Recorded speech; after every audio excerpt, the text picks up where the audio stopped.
Cultivate your signature. Key number 9, learn the craft. I can't stress this enough that if you're going to do anything, you need to do it well. You need to do it with the right understanding, with the right mastery of information. That means you're going to have study hours.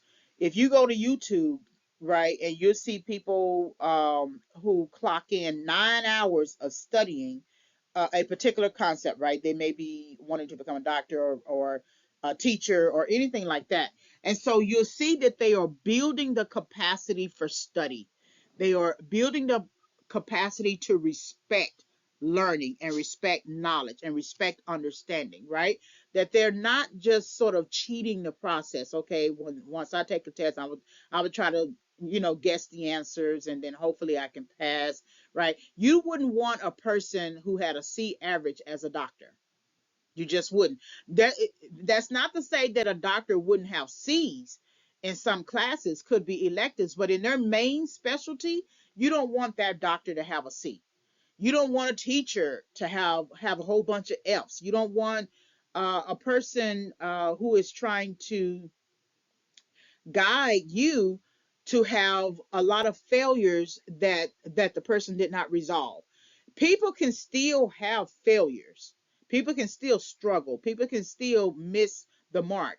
But what you want to see is what did they do to resolve the problem. So when you are learning your craft, you are learning a set, a category, context, um, environment, hierarchy of problems. You're coming in as a solution to solve a particular problem. You can't solve every problem within your industry, but there is a specific problem that you're solving. So then when you are within the academic context and you're learning, that's the time to learn how to problem solve. You don't wait till you get to the job or to the career or to the field and say, I'm just now I'm going to solve problems now. No, if you are struggling to take a problem set out of your math book and try to solve the problem while you are a student, you're going to struggle as a leader. That's what's going on right now. The people who you have a lot of people who have been elected, and you look at them, it's like, how in the world were they elected? How? But some of them ran unencumbered, some of them ran unopposed, and some of them were just loud. And then some had some co-signers, people who were very important. People say, hey, elect her, spoke on their behalf. But then once they got the job, once they got into the political office, you see that they know nothing. They have no new ideas. They have no problem solving abilities. All they do is talk loud, yell, incite some kind of, semi revolution, try to get things started, create confusion, cause confusion, sustain confusion. And that's the bulk of who they are. They have no craft, or they are crafting, but it's not based upon expertise or knowledge or anything that is worthy of trying to use to solve a problem. And so somewhere there's a gap in their understanding about learning, and a gap in their understanding about procrastinating the learning process, and a gap in their understanding about what the assignment is, what the problem is, how it actually should be solved, right? I always criticize people who went to medical school for many, many years, residency, worked in the field as a medical doctor who now wants to become a political um, person, who wants to become a senator, who wants to become a congressman. You have no mastery in that. You have mastery in being a doctor. You spent all those years in pre-med, med school, residency, working. That's where you have built your expertise. That's what your patients know you by. That's what the field knows you by. So why are you now jumping ship out of your expertise into something for which you have not truly prepared? People think just because they got elected that that was enough expertise that they needed to have. All that is just a con game.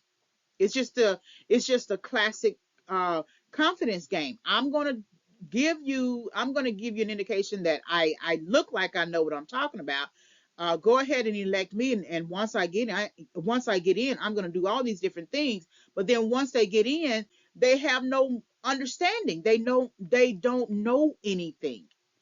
They don't know anything about how to solve problems within a political context. They didn't study that. Even I would give them the benefit of the doubt if they did a little certificate program in college, like political science, or if they actually did do a second major in political science, or the graduate degree is in political science. Okay, I'm gonna give you the benefit of the doubt, because then at least you have some theory behind you.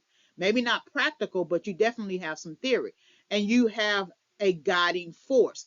But if you're just jumping out of being a doctor over here and now you want to become a political person over here, and you have no understanding about what it is that you got to do, that's going to be a problem for all the people who are depending upon you. It's like the George Santos.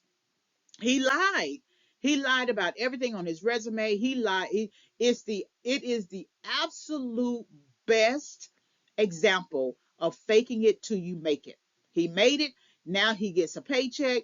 He's going to get retirement, right? But he never learned the craft. He learned the craft of lying. That's what he understands. That's what he knows. So when you are cultivating your signature, you will never want to be branded as a fraud. You never want to be branded as a con.